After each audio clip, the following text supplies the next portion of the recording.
dois, três. E aí, pessoal do Thunderwave, aqui é o Alan Uemura, novamente com o Ricardo, para a segunda parte da nossa conversa.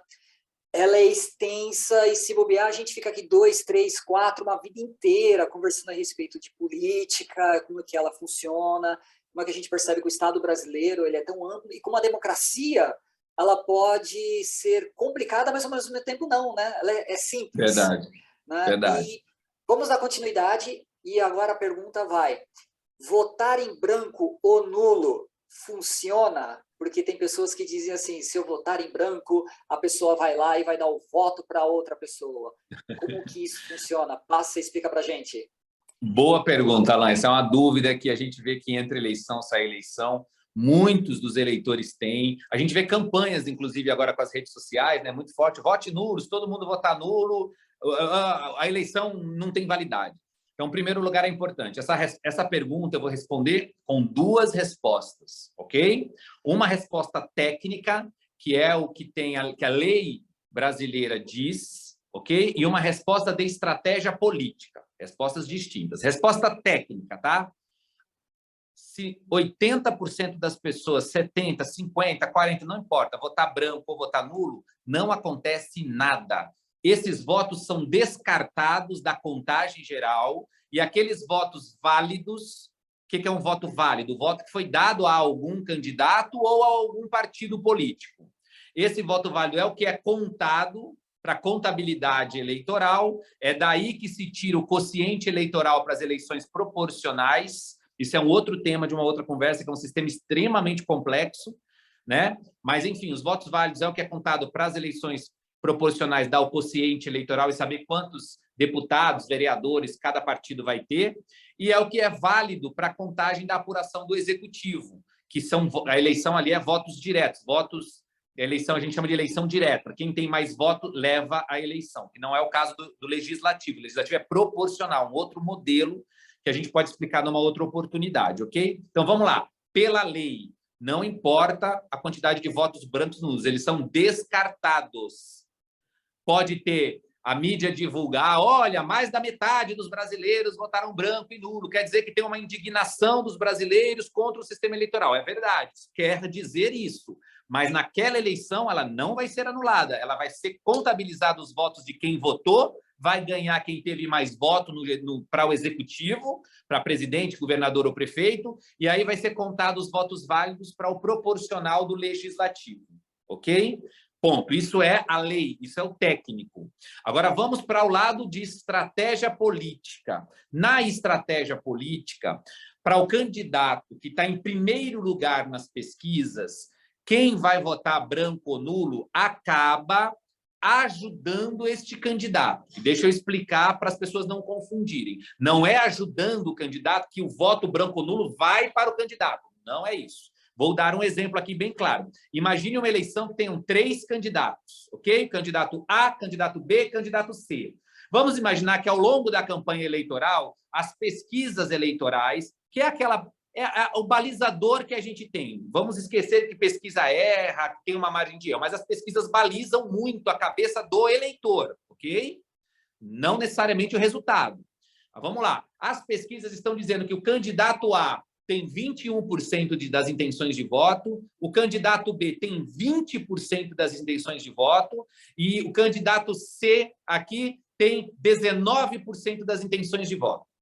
21, 20, 19. Então, aqui nós temos 60% do eleitorado, certo? 40% dos eleitores votaram branco ou nulo. Tinha a intenção de voto de votar branco ou nulo. Vamos imaginar que essa eleição se concretizou, ela aconteceu exatamente como as pesquisas mostraram. 21, 20 e 19. E 40% de brancos e nulos. Esse candidato que tinha 21%, ele foi beneficiado. Talvez até ele tenha ajudado indiretamente a propagar, olha, vote branco e vote nulo. Não nas campanhas oficiais, tá? Lembre, essa vertente aqui é uma vertente de estratégia política. Esse cara aqui, quanto mais gente votasse branco e nulo, melhor para ele. Porque para o candidato que está na frente da pesquisa, o que interessa para ele? Ou que vote nele, ou que vote branco ou nulo. São só essas opções. O que esse candidato não quer é que ninguém vote no segundo colocado nem no terceiro colocado. Imagina se essas 40% aqui que votaram branco ou nulo, 3% dessas pessoas, apenas 3%, deixassem de votar branco ou nulo e resolvessem dar o voto para o segundo colocado, que tinha 19% dos votos. Desculpa, para o terceiro colocado, que tinha 19% dos votos. Aí 19% com mais 3% que ele trouxe de brancos e nulos, que ele convenceu, jogou ele para 22% dos votos, ele ganharia a eleição. Então, esse candidato aqui, com 21%, ele reza toda noite para que tenha mais branco e nulo, para que as pessoas queiram votar ou nele, ou ele convença o eleitorado, ou vá para branco e nulo, porque branco e nulo não serve para contagem. Ele vai ganhar a eleição com 21% dos votos. Deu mais ou menos para entender. Parece ser complexo, mas não é tanto. O cara que está na frente, os votos branco e nulo não vai para ele na hora da contagem, eles são descartados. Porém, já que eles foram descartados, ele não foi para o primeiro, mas também não foi para nenhum outro. Então, ele não somou em nada aqui. O primeiro estava na frente, continuou na frente, ganhou a eleição. Então, essa estratégia política existe muito na cabeça dos candidatos, principalmente dos marqueteiros, dos estrategistas políticos. Na cabeça dessa galera, voto em branco nulo vale alguma coisa, ok? Para justiça eleitoral, nulo e branco são tirados da contagem eleitoral, não servem para nada, a não ser para dar um termômetro do sentimento de satisfação do eleitor com o sistema político. E a gente percebe, eleição a cada eleição, que aumenta o número de brancos, nulos e as abstenções. O que é uma abstenção? Uma pessoa que não foi votar, simplesmente resolveu pagar a multa eleitoral e não foi pagar, foi para o churrasco, foi para a praia, não pôde votar, estava fora do seu domicílio eleitoral, enfim, qualquer coisa parecido com isso. Esses três termômetros mostram o nível de satisfação do eleitor, de participação desse eleitor naquele processo eleitoral, e esses números eles vêm subindo eleição a cada eleição, infelizmente, o que demonstra uma insatisfação da população com as eleições contínuas. Não a eleição em si, não o processo democrático, em especial, na minha opinião, dos candidatos, do nível baixo e ruim da maioria dos candidatos que estão se colocando à disposição nos pleitos. E foi o que você falou, né, na nossa última entrevista, né, a respeito, né, das pessoas que estão chegando, né? Elas estão ali para se tornarem vereadores, deputados, e é um fazendo mais palhaçada do que o outro. Né? Então, mostra realmente a insatisfação do público com isso. Mas é importante você realmente fazer uma escolha e, principal, não fazer o voto, né, de protesto. Escolher realmente uma pessoa, né, para votar. E aí, eu até quero complementar a tua fala. Faça o voto de protesto votando em alguém novo, preparado. Eu vou falar, eu estou te dando aqui como eu penso na hora de eu votar. Eu sou um eleitor, vou votar. Eu penso assim, eu vou dar uma oportunidade para uma pessoa que nunca esteve lá dentro, ok? Nova, e uma pessoa que seja capacitada para aquele cargo. Então, quando eu vou no médico, eu pego referência. Gente, quem conhece um bom dermatologista? Eu preciso de um dermatologista top, o cara que já tem artigo publicado, o cara que é bom. Vou buscar referência. Óbvio, esse cara tem que ser formado em medicina, tem que ser pós-graduado na área de dermatologia, de preferência que ele já tenha uma referência muito forte, que eu acompanho pelas redes sociais hoje em dia, que eu acompanho pelos meus amigos, que são mais inteirados do que eu na área médica, para me referendar.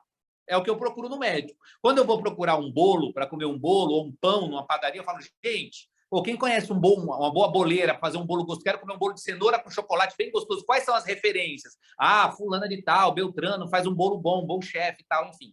Ou seja, por que na política é diferente? Eu penso assim, procuro um candidato formado na área de gestão pública, de administração pública, para que esse cara não seja envolvido pelo sistema lá na frente. Quando ele chegar na cadeira, ele foi eleito, chegou no parlamento, em especial no parlamento, ele já sabe o que é o parlamento, para que serve aquela função que ele foi eleito, vereador, deputado estadual, deputado federal. Ele não vai virar uma marionete na mão de políticos tradicionais lá dentro, ou seja, ele não vai ser engolido pelo sistema. Procuro alguém que já está envolvido de alguma forma com a comunidade, o cara que já está fazendo algum projeto, que já está ali trabalhando numa área, e isso a rede social pode me dar com muita tranquilidade se essa pessoa está. Eu olho na Justiça Eleitoral, porque a Justiça Eleitoral ela disponibiliza a ficha do candidato. Quanto esse candidato tem de patrimônio, aonde esse candidato estudou, se ele tem o ensino fundamental, médio, superior, coloca tudo. Vamos na rede social, é só procurar 5 minutinhos de pesquisa. É tão fácil quanto encontrar um dentista, quanto encontrar um médico dermatologista, um bom churrasqueiro, um profissional que você quer que faça um trabalho para você e faça bem feito. É simples. Então, eu procuro alguém que não esteja lá. Em raras exceções, eu reelejo alguém. É raro. De novo, o meu livro fala muito disso, Alan. Na eleição, você é o patrão. Haja como patrão, cara. Vai contratar alguém. Então, é olhar o currículo. É olhar o currículo da pessoa. Ah, a pessoa já está lá há 4 anos? Ok. O que essa pessoa prestou de serviço para nós? Como que nós, sociedade, fomos beneficiados do trabalho que esse cidadão, desse agente público, prestou para a sociedade? Entendeu? 4 anos de serviço. Me diz o que você fez. Aprovou? É do legislativo? Legal. Quantas leis foram aprovadas? Apresentar projeto de lei, qualquer um apresenta, até a sociedade, não precisa ser eleito. Existe um negócio chamado projeto de iniciativa popular. Então, o cidadão faz um abaixo-assinado lá, uma quantidade X de eleitores, e pode apresentar uma lei no Congresso Nacional, ok? Não precisa estar eleito. Então, apresentar a lei é o menor das atenções, quantos ele aprovou. Porque é aprovar uma lei, Alan, que demonstra a habilidade daquele parlamentar de negociar com os outros parlamentares e mostrar que aquela lei dele é importante para a sociedade. Ele tem que articular, tem todo um rito lá na Casa Legislativa que aquele cara fez e fez bem feito, e por isso que ele aprovou aquela lei de autoria dele, ele conseguiu ter a maioria dos parlamentares concordando com o pensamento dele. E aí ele aprovou uma lei, aprovou 2, aprovou 3. Esse aqui é uma das formas de eu mensurar o trabalho de um legislador. Outra coisa, ele é pago para fiscalizar o executivo. Fiscalizou? Ele fez alguma denúncia do executivo? Porque não é possível, ou a não ser que o chefe do executivo, o prefeito, o governador, o presidente, seja realmente excepcional, para não ter um deslize no mandato. E esse vereador não pegou nenhum deslize, não tem uma obra que foi superfaturada, uma obra que aparou, foi paga, mas não foi terminada, uma contratação irregular, nada. Então, isso é importante o cidadão olhar. Não é tão complexo, não. Dá um pouquinho só de trabalho, você pegar o seu celular, o seu computador e fazer uma pesquisa, mas é o mesmo trabalho que dá, de novo, de pesquisar um churrasqueiro, um buffet para uma festa infantil. Você sempre procura as referências e as qualidades. Se tratando de eleição, você é o patrão. É isso que o povo tem que ter na cabeça. Sempre. Se você tem o tempo para procurar informações a respeito do Big Brother e de um detonado de uma jogos, novela, de uma fofoca na internet, da vida de uma celebridade que casou, que separou, com certeza você tem tempo para cuidar do teu dinheiro. Exato. É isso que o povo tem que prestar. O teu dinheiro que você está dando para alguém cuidar. Isso. E agora tá no teu bolso. Exato. Agora vai ter muita gente que vai estar olhando essa entrevista e vai falar assim, putz, esse cara é comunista. Esse cara é de esquerda. Nossa, esse cara é de direita. Vamos situar as pessoas, o que é direita, o que é esquerda, porque é algo que eu sempre comento com as pessoas, né? Elas falam assim, a pessoa de esquerda é comunista. Aí eu dou exemplo, tá bom, vai falar isso nos Estados Unidos, que você é de direita. Vai falar isso na China. Ou na China. Então quer dizer que na China, o cara de direita não cabe o quê? essas. Exato. Isso as pessoas não entendem, né? E ainda brigam com a gente e falam que você é fascista. Aí já te acham mais um, porque hoje a grande coisa é, se você não é de direita, você não é de esquerda, então você é fascista. Situa, por favor. O pior, Alan, se você fala assim, você é de direita, você fala não, então automaticamente eles já te colocam na esquerda. Você é de esquerda? Não, automaticamente você já é taxado de, não tem nem espaço para explicar. Então a tua pergunta é ótima, inclusive. É realmente a galera na internet, em especial nas ruas, tem muito essa confusão. Primeiro, eu vou te dar aqui a minha opinião. A minha opinião é a seguinte: não existe mais isso de direita e esquerda. Nessa sociedade, em 2022, da forma como a nossa sociedade evoluiu, da forma como nós estamos hoje, esse conceito puro e simples não existe mais, ok? Por quê? Porque você vai encontrar pessoas que são bem liberais nos costumes, ok? Porém, elas são conservadoras na economia.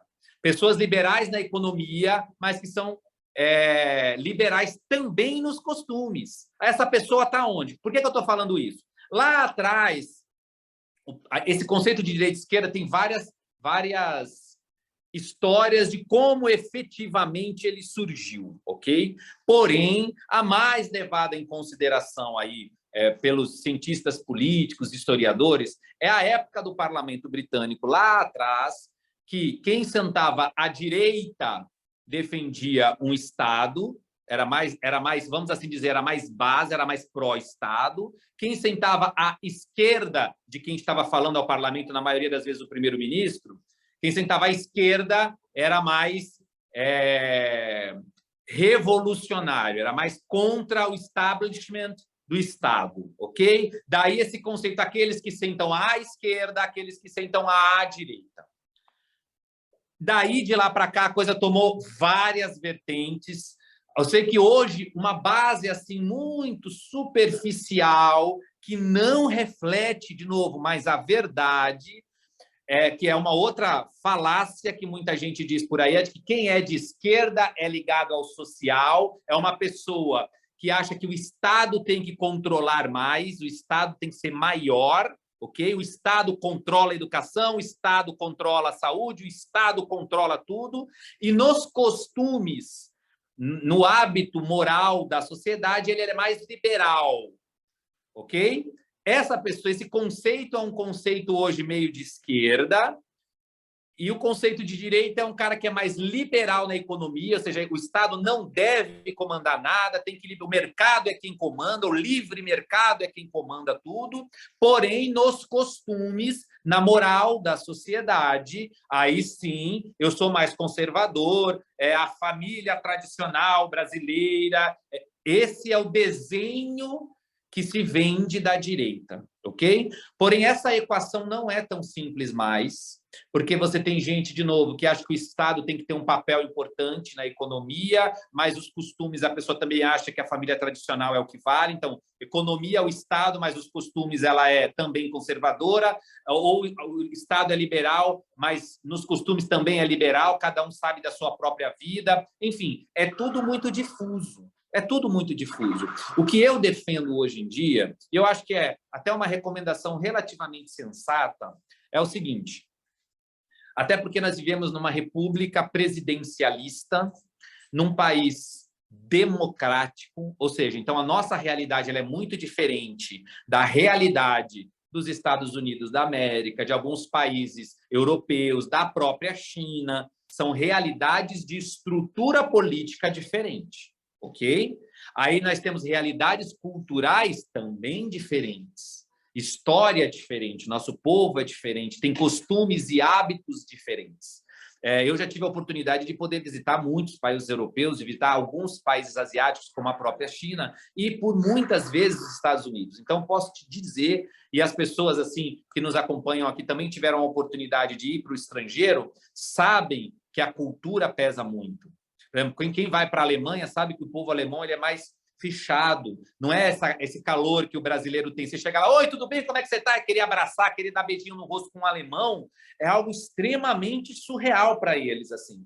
Então, é um choque de cultura, é só cultura, não quer dizer que ele seja mal-humorado, não quer dizer que ele não goste de você, não quer dizer nada disso. Só quer dizer que ele não tem essa cultura de apertar toda hora sua mão, de dar abraço, de dar beijinho no rosto. Tá tudo certo, é normal, uma questão cultural. O que eu quero dizer com isso? Que a nossa estrutura político-partidária, ela tem a sua complexidade, ok? Nós temos um país presidencialista, onde o presidente da República ele é chefe de Estado e chefe de governo junto. Isso também poderia ser alvo de um outro debate, mas está tudo lá no meu livro explicando o que é chefe de governo e chefe de Estado. Rapidamente, chefe de governo cuida do governo, do dia a dia, dentro de casa, no caso do Brasil, é ele quem indica ministros, é ele quem comanda o orçamento, é ele quem executa mesmo dia a dia, paga o cheque para que as coisas sejam executadas. E chefe de Estado é o cara que vai para fora, que é o representante do Brasil, que vai se encontrar com outros líderes de outros países para fazer acordos comerciais, para levar a imagem do Brasil. Esse é o chefe de Estado. O chefe de governo cuida do governo, do dia a dia do governo. Exemplo característico, Reino Unido, onde o chefe de governo é o primeiro-ministro britânico, ok? E o chefe de Estado é a Rainha Elizabeth. Rainha Elizabeth, lá é um país parlamentarista, com a monarquia parlamentarista. O parlamento tem um primeiro-ministro, que é o chefe de governo do Reino Unido, e a chefe de Estado, que vai para fora, que recebe as pessoas lá no Palácio de Buckingham, é a Rainha Elizabeth, que é a chefe de Estado. São duas pessoas diferentes. No Brasil, não. É uma única pessoa. Presidente da República é chefe de governo e chefe de Estado. Nós temos um sistema parlamentarista, presidencialista, desculpa, como eu falei, onde é necessário uma composição com um Congresso com mais de 35 partidos políticos. Ou seja, é uma salada imensa. Se a gente for comparar com os Estados Unidos da América, por exemplo, duas forças políticas, republicanos e democratas.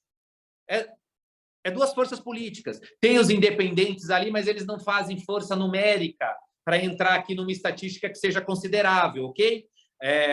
Então, é republicano e democrata. Acabou a história. E aí os poderes vão se alternando entre os republicanos e os democratas há muitas décadas nos Estados Unidos. Aqui no Brasil, não. São 35 legendas partidárias. Gente, é muita coisa, entende? Para falar, se fosse um representante por cada partido, 35 pessoas já é uma bagunça. Cada um pensa de um jeito. Imagina 513 deputados divididos entre 35 partidos políticos. É uma insanidade. Porém, é o nosso sistema político. Nesses 35 partidos, vamos lá, como é que a gente divide eles entre direita e esquerda? Não dá para dividir entre direita e esquerda, entende? Porque no partido, às vezes, no papel, tem lá uma coisa, a gente tem aqui, no Brasil, tá? Partidos que se autodenominam de esquerda, de direita, de centro-direita, de centro-esquerda. Então, esquerda, centro-esquerda, centro, centro-direita e direita. Aí, na esquerda, você tem os que são mais de uma esquerda mais extrema. É extrema esquerda, bota mais um dedo aqui. Aí, na direita, você tem o de extrema direita. Caramba, só aqui já tem 7 coisinhas, entendeu? Não é mais direita e esquerda. Então, tem um cara que ele é de centro-direita.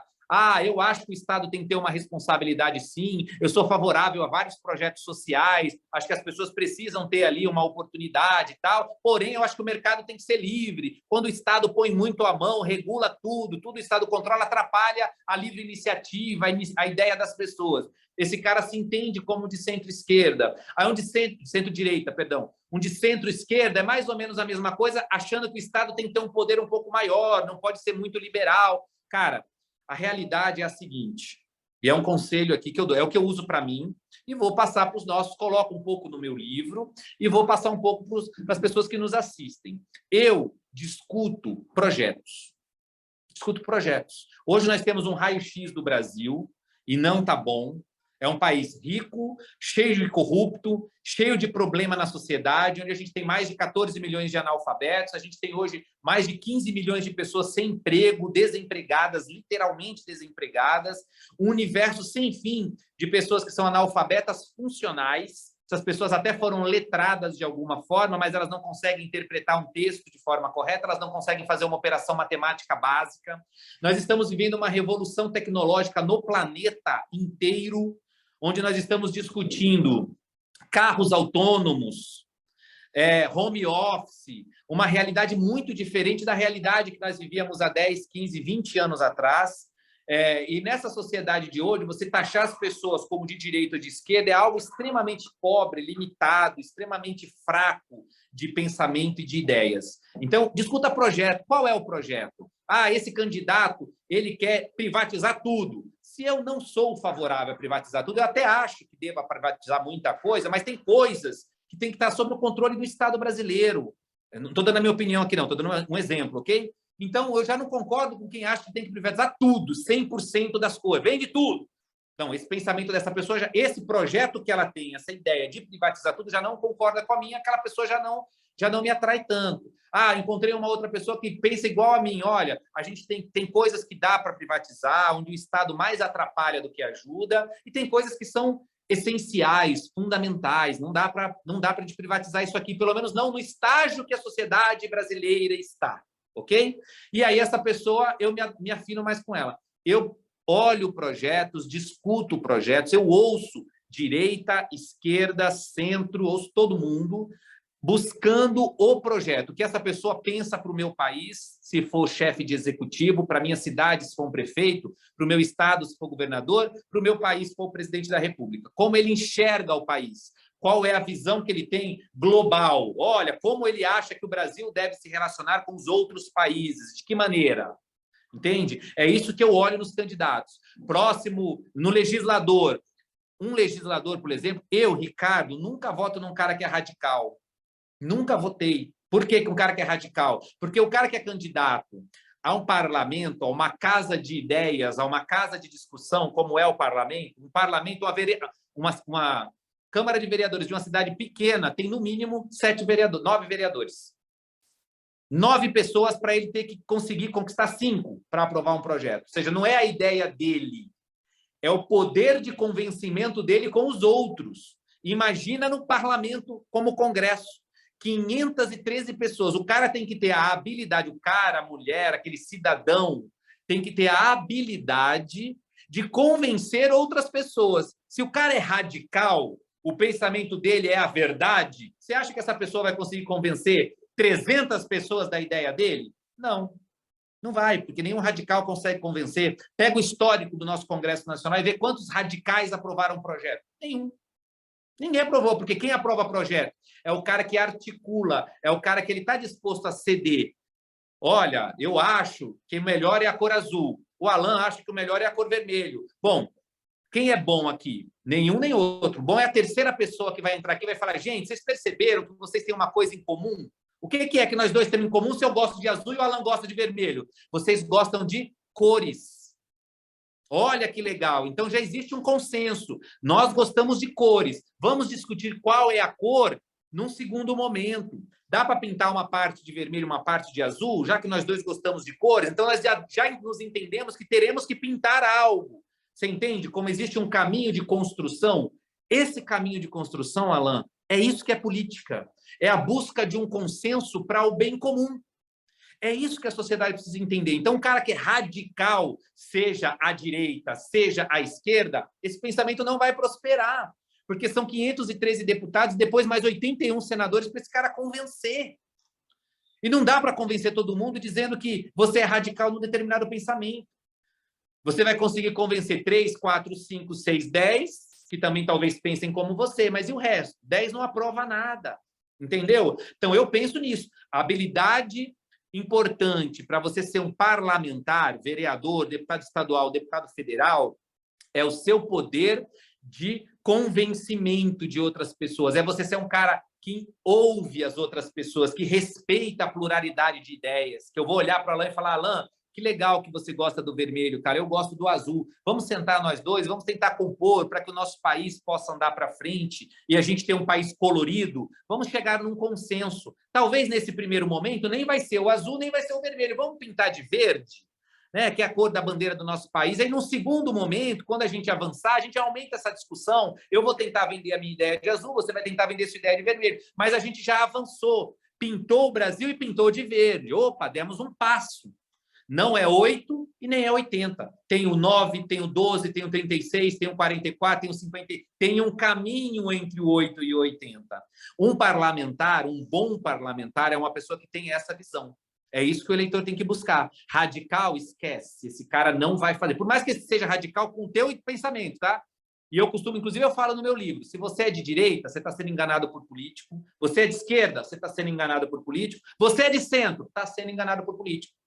Porque o político está te enganando, ou uma parcela, quando eu falo político, não estou representando todos. Estou falando uma parcela que realmente acaba ludibriando e enganando a nossa sociedade há muito tempo.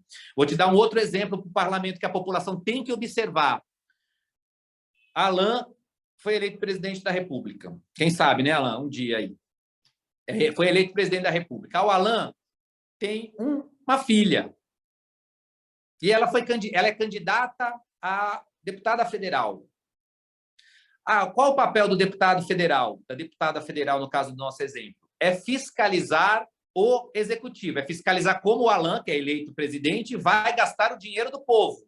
Se o Alan está cometendo alguma irregularidade, se ele está burlando a lei, se ele está enganando a população, será que a filha do Alan vai fiscalizar o Alan, minha gente? Vamos botar a mão na consciência. Ela vai fazer esse papel de fiscalizar, porque ela não está sendo colocada lá para ajudar o Alan. Não é o papel do deputado. Ela pode ser ministra, ela pode ser assessora do presidente, ela pode ajudar não tendo cargo algum, está lá vendendo pai nas redes sociais, defendendo o governo, respondendo o povo. Ela pode ajudar de 1 milhão de maneiras. O deputado federal tem uma função específica na Constituição da República e ele é pago pelo povo brasileiro para fazer uma função específica, que é propor, aprovar e reprovar leis e fiscalizar os atos e os gastos do Poder Executivo. Ela vai fiscalizar o pai? Provavelmente não vai. Então, se ela não vai fazer a função para a qual ela vai ser paga, ela não é uma boa, ela não tem as habilidades e competências necessárias para fazer aquele papel, porque ela não está sendo eleita para ser amiguinha do cara. Entende isso? Não importa se é filho, filha, irmã, cunhado, parente, esposa, marido, companheiro, companheira, não importa. É muito próximo, a chance de não fiscalizar é grande. Não estou dizendo que vai ser 100%, ok? Estou trabalhando aqui com probabilidade. Deve ter algum caso no universo em que a esposa do cara foi eleita e, pô, a esposa do cara meteu o pau no cara e achou todas as irregularidades, ou vice-versa. Deve ter, não sei. Eu não conheço na história, mas deve ter.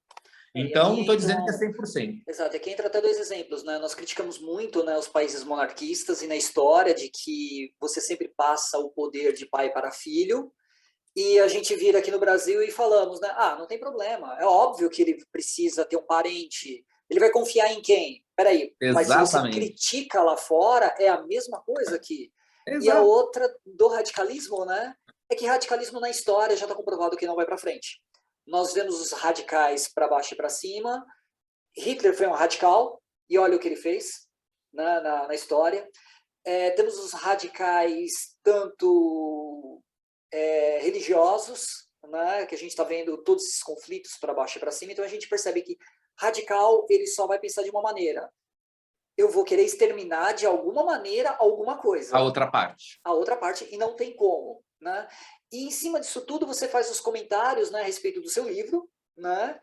E para deixar assim para a pessoa que está assistindo, para o leitor, o que ele pode buscar, porque, gente, isso daqui está sendo uma palestra, né, de nível assim formidável, onde, sem brincadeira, não tem preço.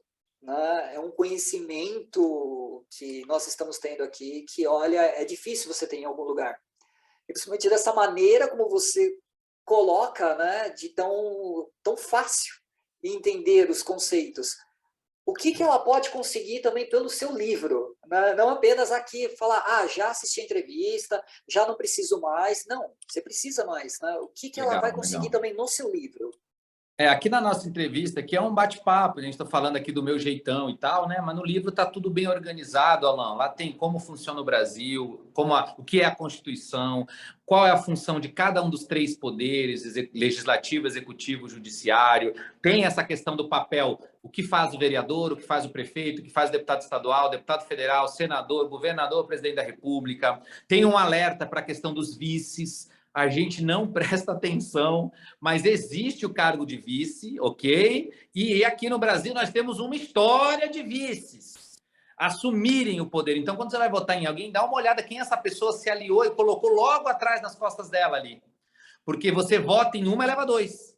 Se esse um faltar por qualquer motivo, e na história recente do Brasil, recentíssima, de 88 para cá, nós já tivemos 2 oportunidades desse acontecimento. 2, é muita coisa, ok? Nós tivemos com o Fernando Collor de Mello, que foi empichado e entrou o vice, que foi Itamar Franco, ficou 2 anos de mandato. Nós tivemos agora, mais recentemente, o impeachment da ex-presidenta Dilma Rousseff, que entrou o Michel Temer. E aí muita gente falava, eu votei na Dilma, mas não votei no Temer. E, de novo, não quero entrar aqui em detalhes, nenhum detalhe ideológico. Estou apenas falando foi que muito se rodou nas redes sociais sobre isso. Mas não, votou na Dilma, votou no Temer. E as pessoas votou no presidente, votou no vice. E as pessoas até esquecem, né? Falam assim, mas pô, de Collor para cá nós tivemos muitos presidentes. Não tivemos muitos presidentes. Né? O Collor... É muito fácil. Eu vou te dar um exemplo que eu falo no livro também.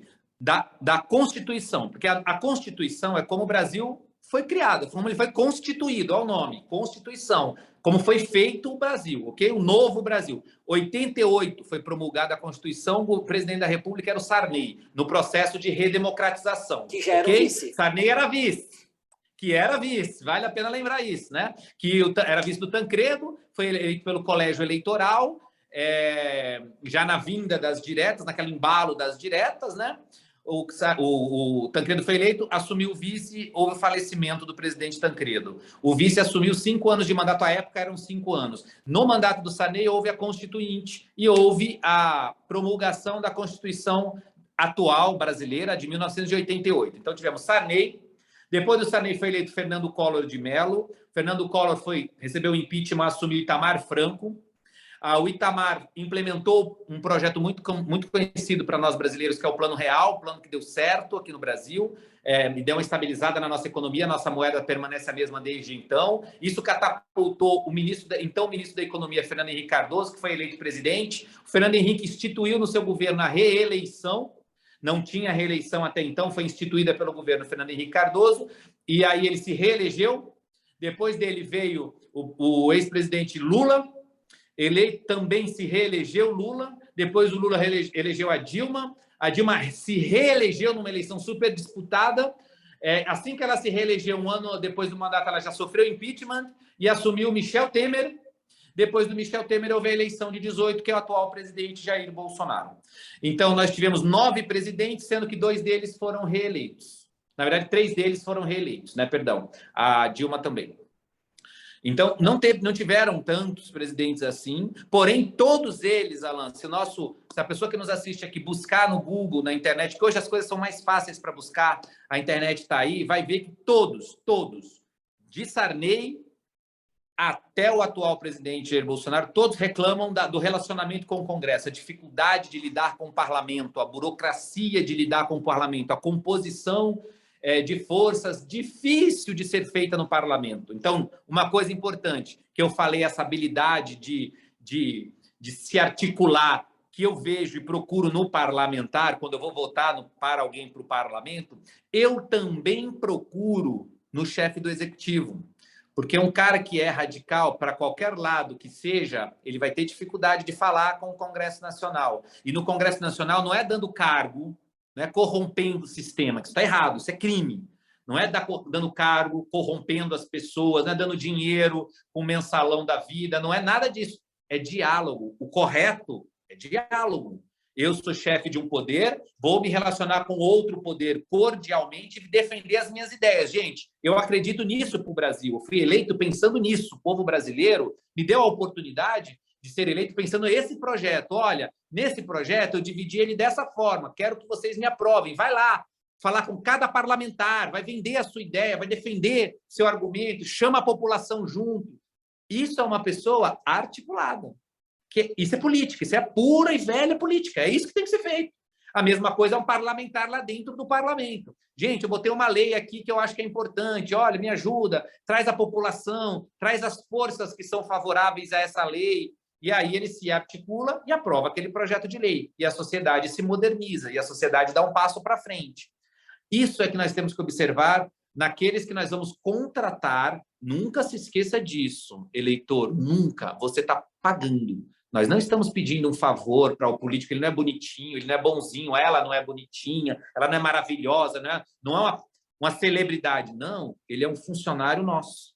Ele recebe um salário mensal e um ótimo salário para os padrões brasileiros, ok? Ele é pago, ele recebe regalias. Talvez nem devesse receber as regalias, eu sou contra, eu, Ricardo, sou totalmente contra. Auxílio paletó, gasolina, carro oficial, acho que não há necessidade para exercer o mandato, ok? Porém, existe, está na lei, está funcionando assim. Nós pagamos, damos essa infraestrutura para esses cidadãos trabalharem para nós. Então, é cobrar mesmo. Cara, você está fazendo o teu trabalho? Vamos lá, deixa eu ver qual trabalho que esse cara está fazendo. Eu votei nele porque ele falou para mim que ele gostava de azul. Eu estou vendo agora ele defendendo vermelho. O que aconteceu? Ele traiu a minha confiança de uma certa forma. Enfim, tem muita coisa. As redes sociais hoje são carro-chefe. Tudo isso que a gente está falando aqui, você vai encontrar no meu livro. Baixa o livro ou compra, se quiser ter o exemplar, é baratinho. mas ele tem gratuitamente www.nãosejaenganadoporpolitico.com.br. Chega, não seja mais enganado por político. Lá, com uma leitura simples, é uma leitura leve, eu uso um linguajar super simples, está lá falando tudo isso. Eu dou uma pincelada sobre processo eleitoral, que é daria outra entrevista, Alain. Nosso processo eleitoral é extremamente complexo, parece que foi feito para a gente não entender mesmo. Muitas vezes, para o parlamento, quem tem mais voto não ganha. Olha que loucura, mas isso é verdade. É diferente do executivo. O executivo é mais simples. Quem tiver mais voto está eleito, bola para frente. Se forem cidades com mais de 200 mil eleitores, tem segundo turno, os 2 primeiros mais votados vão para o segundo turno, a eleição se define no segundo turno. Se não tem 200 mil eleitores, é eleito, o mais votado é eleito, acabou, não tem segundo turno. E o parlamento já não. O parlamento tem uma composição, seja para vereador, deputado estadual, deputado federal, tem uma composição chamada quociente eleitoral, então tem um número de votos mínimo que o partido tem que atingir, somando o voto de todos aqueles candidatos dentro do mesmo partido ou coligação, né, que agora não tem coligação, mas pode ter federação partidária. Então, dentro desse partido, tem que somar o voto de todo mundo que foi candidato, aí tem que ter um número mínimo, que é chamado de quociente eleitoral. Esse número mínimo só é descoberto no dia da eleição, porque ele é a divisão, falar assim sintetizadamente, tá? Ele é a divisão dos votos válidos, lembra? Tira os brancos, tira os nulos, pega os votos válidos, divide pelo número de cadeiras em disputa.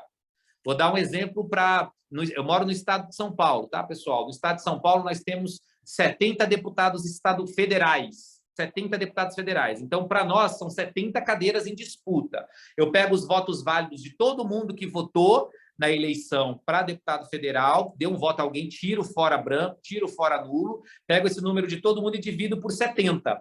Vai dar um número mágico, que a gente chama de quociente eleitoral. Cada partido político, somado o voto de todos os seus candidatos, tem que dar no mínimo esse número mágico aqui. Vamos dar um exemplo. Acho que na eleição passada ficou algo em torno, aí perto de 300 mil votos. Então, cada partido político, para eleger um deputado federal, tinha que fazer 300 mil votos. Fez 300 mil votos, tem direito a um deputado federal. Fez 600 mil votos, tem direito a 2. 900 mil votos, tem direito a 3. Isso aqui dá o gancho para aquele chamado puxador de voto, que é o que muito partido político faz de forma salafrária, vagabunda. Desculpa o português chulo, pessoal. Que é o quê? Botar uma figura caricata aqui no partido. Isso já aconteceu nas últimas eleições. Essa figura caricata vai para a TV fazer palhaçada, chama a atenção de um eleitor que já está desacreditado, que não acredita mais em política, é o chamado voto de protesto.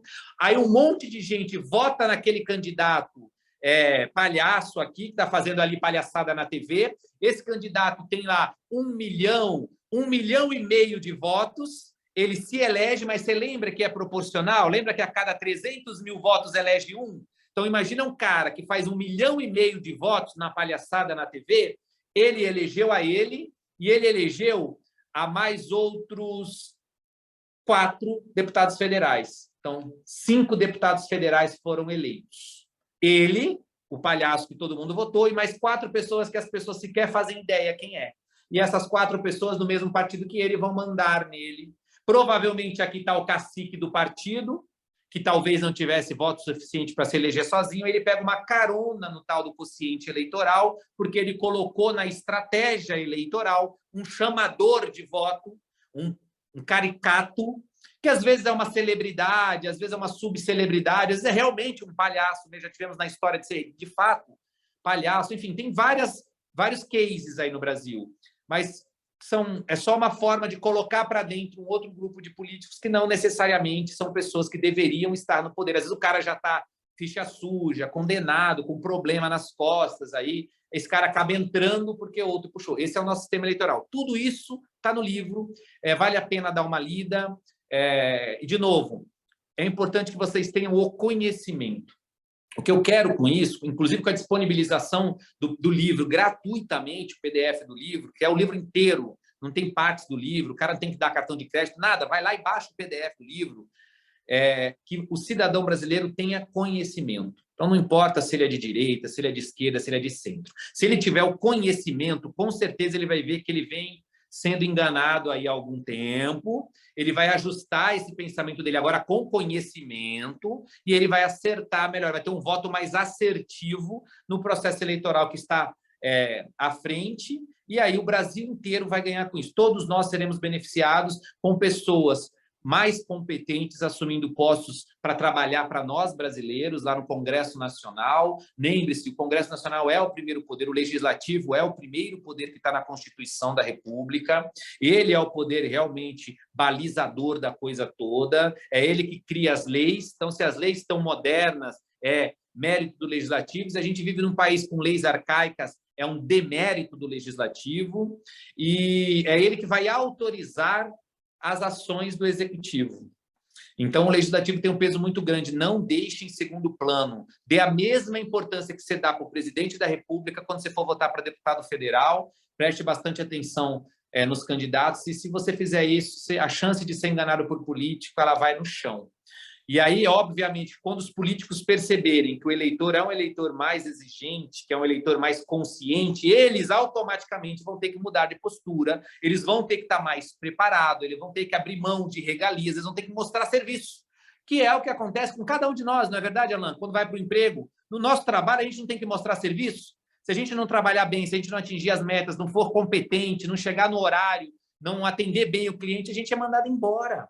A gente perde o emprego para alguém que está fazendo melhor que a gente. É isso que tem que acontecer no serviço público. Afinal de contas, eles trabalham para nós. Literalmente, eles trabalham para nós. Exato. E podemos afirmar que o seu livro, já finalizando, né, que ele não é voltado só para a pessoa que quer votar, mas também para uma pessoa que pretende montar uma ONG, que queira entender mais para escolas também, para que ensine a base, né, escolar, né, do ensino fundamental 2, médio, faculdades, também para essas pessoas? Exato, é para qualquer um, para um pequeno comerciante que às vezes não entende por que a iluminação é ruim perto do comércio dele, essa iluminação tem um impacto no número da clientela. Se a calçada está muito esburacada, é provável que um pessoal com uma mobilidade reduzida, um pessoal de terceira idade não passe por ali, já não entre no comércio dele. Enfim, para todo cidadão. Aqui o livro é um livro mais sobre cidadania, na verdade. O título não ser, o manual básico para não ser enganado por político, é um título que pega para todo mundo. A ideia é chamar a atenção das pessoas e as pessoas perceberem que a política está no dia a dia, está no preço do leite, está no número de pessoas em situação de rua que nós temos hoje no Brasil. Na cidade de São Paulo, onde eu moro, a coisa cresceu, a prefeitura divulgou que a gente cresceu mais de 30% o número de pessoas em situação de rua. Enfim, nós estamos vivendo momentos tensos com a pandemia, né? Enfim, e todos nós precisamos prestar atenção, cuidar bastante da nossa saúde, cuidar da saúde das outras pessoas que nós amamos, dos nossos amigos, dos nossos familiares e de todos aqueles que a gente puder ajudar a cuidar. Enfim, são todas essas decisões políticas que nós também tomamos no dia a dia. Então, a política está dentro de casa, está na decisão se você vai comprar carne ou ovo, está na decisão se você vai alugar uma casa ou comprar uma casa, se você vai andar de Uber ou andar de ônibus, ou vai comprar um carro. Isso é política que você tem que fazer com os membros da sua família. Isso é política, ok? E nunca se esqueça o preço da passagem de ônibus, enfim, tudo é política. O livro serve para todos. Quem tiver alguma curiosidade, quiser me chamar no direct aí do Instagram, do Facebook, estou à disposição. Meu Instagram é @RicardoRousoficial, Facebook e Instagram. Pode chamar lá, pode perguntar, tirar dúvida. Baixa o livro, você vai gostar muito. Se tiver alguma dúvida depois de ler o livro, você me chama também, que eu estou lá para esclarecer qualquer tipo de dúvida. Meu objetivo, meu propósito é ajudar as pessoas a terem mais conhecimento.